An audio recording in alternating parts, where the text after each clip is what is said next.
coming amid uncertainty surrounding Google's plans for generative AI and increased competition from Microsoft. Mandeep Singh, Senior Technology Analyst for Bloomberg Intelligence, joins us around the table. Morning, Mandeep. Let's go through these numbers together. Yeah. They're not terrible. Strongest revenue growth over at Microsoft since 2022. Cloud services sales gaining 30%. Was this just the bar being too high? It was, and look, if you parse through the numbers, they told us, 6% revenue from generative AI workloads. That was 3% last quarter. So what that means is it went from 2 billion to 4 billion in a quarter. Now that's NVIDIA type growth if you try to, model where those GPUs are going, and that too in inferencing. Remember, all these companies are trying to train their LLMs right now.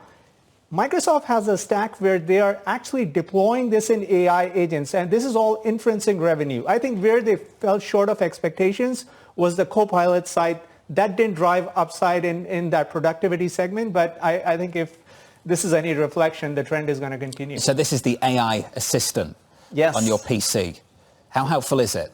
Well, so that's where, it didn't translate into revenue because people are still trying to figure out how to integrate it in their workflow. Remember, this can do summaries, this can help you do long-form searches, and it's still new. But where they are finding traction is companies looking to use their own data within the enterprise and building agents. That's what they mean by inferencing. And that OpenAI Microsoft stack is resonating in the market, whereas others are still developing. I mean, Google, I think Amazon numbers are going to be key because to me, Microsoft is clearly taking share in cloud from Amazon. We were just hearing that too, especially because Amazon doesn't necessarily have the artificial intelligence capabilities that Microsoft and Google have.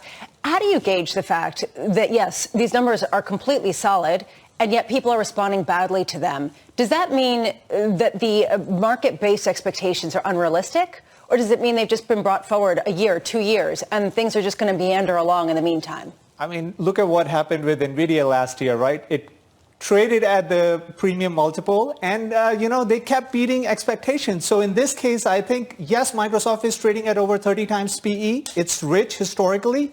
But if they keep delivering on the Azure number, it's now 5% of their Azure revenue.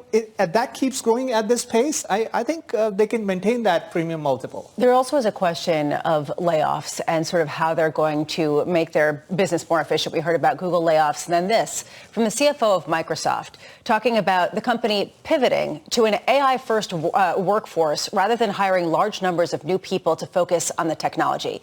Is this going to be AI person, AI at Microsoft? I think it's too early for that. Look, they have to manage the margins. One of the biggest risks going into the print was their gross margins are going to get hurt because they are buying all this GPU capacity. I mean, remember, they raised their CapEx last night by 40%. And so this is huge. A digital transformation drove like 15 to 20% growth in CapEx for cloud guys. Now we are talking about 40% from AI. So all that CapEx is going to kind of increase the cost of revenue, and they have to manage the margins, which they said are going to grow 1 to 2%. So that's what Street wanted to hear, that margin impact would be minimal. I'm just happy you threw a person in there. Sort of AI person. I figure, it's basically, the desk. It's like, auto-operated. Sure.